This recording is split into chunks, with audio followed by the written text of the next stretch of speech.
Hello friends, આપણે YouTube channel game changing સાયકોલોજીમાં આપ સૌનું હાર્દિક સ્વાગત છે। આજના વિડીયોમાં આપણે પ્રોબેશન ઓફિસર, ચીફ ઓફિસર તેમજ અન્ય સરકારી પરીક્ષાઓ માટે જે યોજના પૂછાઈ છે તો એ અંતર્ગત આજના વિડીયોમાં આપણે દિવ્યાંગ કલ્યાણ યોજના જે છે તો એની ચર્ચા કરીશું। તો આજના વિડીયોમાં નિરામયા હેલ્થ ઇન્સ્યોરન્સ યોજના અને બૌદ્ધિક અસમર્થતા ધરાવતા એટલે કે મનો દિવ્યાંગ વ્યક્તિને આર્થિક સહાય આપવાની યોજના અંગેની વિસ્તૃત ચર્ચા કરીશું। તો આ વિડીયો નંબર 8 છે, એટલે તમે અગાઉની યોજના ન જોઈ હોય તો જોઈ લેવા વિનંતી। પ્રોબેશન ઓફિસરનો જે હાલમાં સિલેબસ જાહેર કરવામાં આવ્યો છે એ અંતર્ગત દિવ્યાંગ કલ્યાણ યોજના છે, તો એની અગત્યની બે યોજના નિરામયા હેલ્થ ઇન્સ્યોરન્સ યોજના અને બૌદ્ધિક અસમર્થતા ધરાવતા એટલે કે મનોદિવ્યાંગ વ્યક્તિત્વને આર્થિક સહાય આપવાની યોજના અંગેની વિસ્તૃત ચર્ચા કરીશું।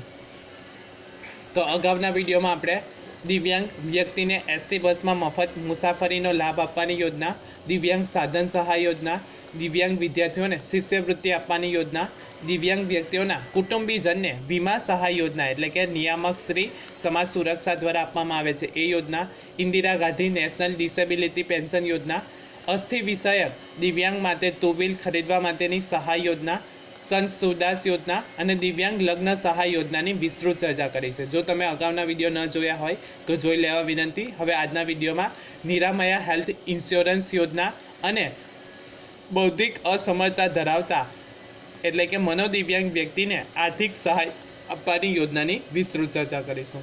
તો સૌપ્રથમ યોજના છે નિરામયા હેલ્થ ઇન્સ્યોરન્સ યોજના।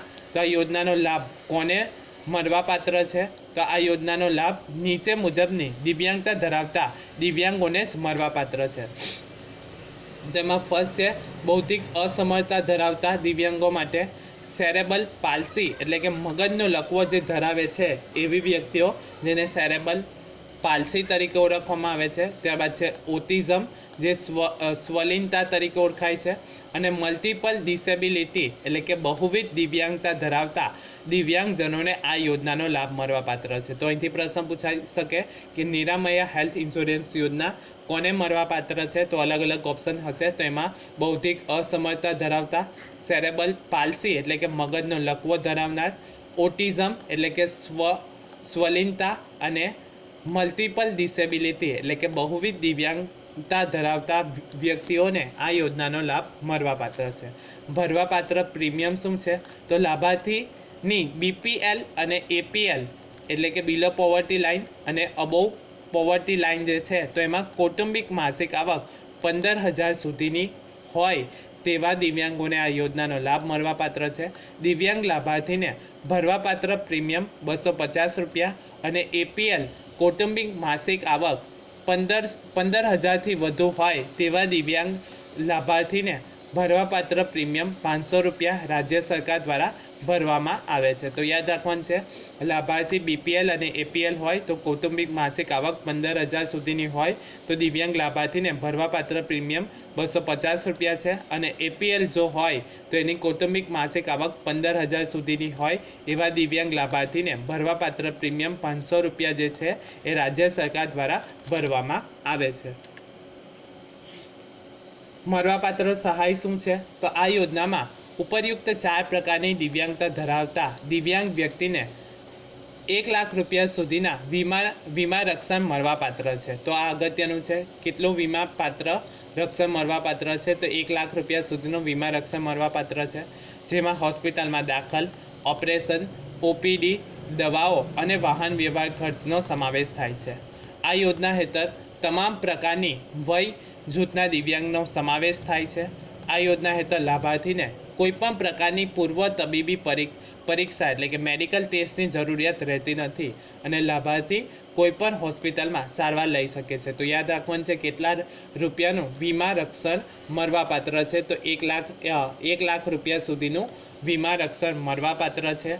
આ યોજનામાં અરજી પત્રક શું છે? તો આ યોજના અંતર્ગત દિવ્યાંગ વ્યક્તિઓ દ્વારા નેશનલ ટ્રસ્ટ હેઠળ નોંધાયેલ સંસ્થાઓ અથવા તો સ્ટેટ નોડલ એજન્સી સેન્ટર મારફતે યોજનાનો લાભ આપવામાં આવે છે. તો યાદ રાખવાનું છે કે અરજીપત્રક ક્યાંથી મળશે? તો આ યોજના અંતર્ગત દિવ્યાંગ વ્યક્તિઓ દ્વારા નેશનલ ટ્રસ્ટ હેઠળ નોંધાયેલ સંસ્થા દ્વારા અથવા તો સ્ટેટ નોડલ એજન્સી સેન્ટર મારફતે યોજનાનો લાભ મળવાપાત્ર છે. ત્યારબાદ છે બૌદ્ધિક અસમર્થતા ધરાવતા મનોદિવ્યાંગ વ્યક્તિને આર્થિક સહાય આપવાની યોજના. તો બીજી યોજના છે બૌદ્ધિક અસમર્થતા ધરાવતા એટલે કે મનોદિવ્યાંગ વ્યક્તિઓ જે છે તેમને આર્થિક સહાય આપવાની યોજના. તો સહાય મેળવવાની પાત્રતા શું છે? તો 50% કે તેથી વધુ બૌદ્ધિક અસમર્થતા હોય, સેરેબલ પાલ્સી અને ઓટિઝમ પ્રકારની દિવ્યાંગતા તથા 40% કે તેથી વધુ મસ્ક્યુલર ડિસ્ટ્રોફી તથા ક્રોનિક ન્યુરોલોજિકલ સ્થિતિ જેવી દિવ્યાંગતા ધરાવતા વ્યક્તિને આ યોજનાનો લાભ મળવાપાત્ર છે. તો યાદ રાખવાનું છે આ યોજનાનો લાભ કોને મળવાપાત્ર છે? તો 50% કે તેથી વધુ બૌદ્ધિક અસમર્થતા ધરાવતા હોય, સેરેબલ પાલ્સી ધરાવતા હોય, ઓટિઝમ પ્રકારની દિવ્યાંગતા ધરાવતા હોય તથા 40% કે તેથી વધુ મસ્ક્યુલર ડિસ્ટ્રોફી તથા ક્રોનિક ન્યુરોલોજિકલ સ્થિતિ જેવી દિવ્યાંગતા ધરાવતા વ્યક્તિને આ યોજનાનો લાભ મળવાપાત્ર છે.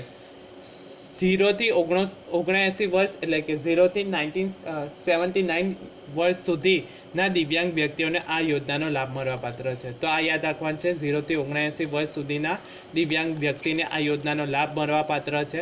અને સહાય શું મળે છે? તો 50% કે તેથી વધુ બૌદ્ધિક અસમર્થતા ધરાવતા હોય, સેરેબલ પાલ્સી અને ઓટિઝમ પ્રકારની દિવ્યાંગતા ધરાવતા હોય તેમજ 40% કે તેથી વધુ મસ્ક્યુલર ડિસ્ટ્રોફી અને ક્રોનિક ન્યુરોલોજી સ્થિતિ ધરાવતા દિવ્યાંગોને આ લાભ મળવાપાત્ર છે. અને વય કેટલા વર્ષ સુધી? તો 0 થી 79 વર્ષ સુધીના દિવ્યાંગ વ્યક્તિને આ યોજનાનો લાભ મળવાપાત્ર છે.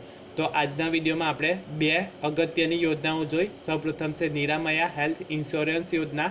તો આ યોજનાનો લાભ કોને મળે છે? તો 4 પ્રકારની જે દિવ્યાંગતા ધરાવે છે એમને આ યોજનાનો લાભ મળવાપાત્ર છે. સૌપ્રથમ છે બૌદ્ધિક અસમર્થતા ધરાવતા હોય, સેરેબલ પાલ્સી એટલે કે મગજનો લકવો ધરાવતા હોય, ઓટિઝમ, સ્વલિનતા અને મલ્ટિપલ ડિસેબિલિટી એટલે કે બહુવિધ દિવ્યાંગતા ધરાવતા હોય એમને આ યોજનાનો લાભ મળવાપાત્ર છે.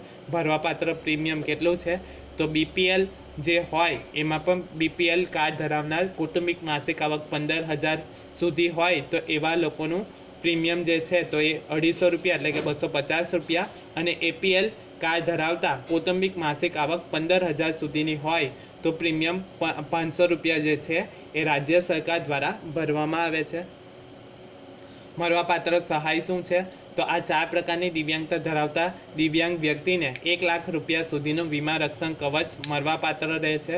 અને અરજીપત્રક તો આ યોજના અંતર્ગત દિવ્યાંગ વ્યક્તિઓ દ્વારા નેશનલ ટ્રસ્ટ હેઠળ નોંધાયેલ સંસ્થાઓ અથવા તો સ્ટેટ નોડલ એજન્સી સેન્ટર મારફતે યોજનાનો લાભ મેળવી શકે છે. અને બીજી યોજના આપણે જોઈ બૌદ્ધિક અસમર્થતા ધરાવતા એટલે કે મનોદિવ્યાંગ વ્યક્તિને આર્થિક સહાય આપવાની યોજના. તો સહાયમાં મળવાપાત્ર શું છે? તો 50% કે તેથી વધુ બૌદ્ધિક અસમર્થતા ધરાવતા હોય, સેરેબલ પાલ્સી અને ઓટિઝમ પ્રકારની દિવ્યાંગતા ધરાવતા હોય તથા 40% કે તેથી વધુ મસ્ક્યુલર ડિસ્ટ્રોફી અને ક્રોનિક ન્યુરોલોજિકલ સ્થિતિ ધરાવતા દિવ્યાંગ વ્યક્તિને આ યોજનાનો લાભ મળવાપાત્ર છે. અને વય તો 0 થી 79 વર્ષ સુધીના દિવ્યાંગ વ્યક્તિને આ યોજનાનો લાભ મળવાપાત્ર છે. આશા રાખું છું કે તમને આ વિડીયોમાં સમજ પડી ગયા છે. અને જો તમને આ વિડીયો પસંદ પડ્યો હોય તો વધુમાં વધુ લાઇક કરો, શેર કરો અને અમારી ચેનલને સબસ્ક્રાઈબ કરો. Thank you.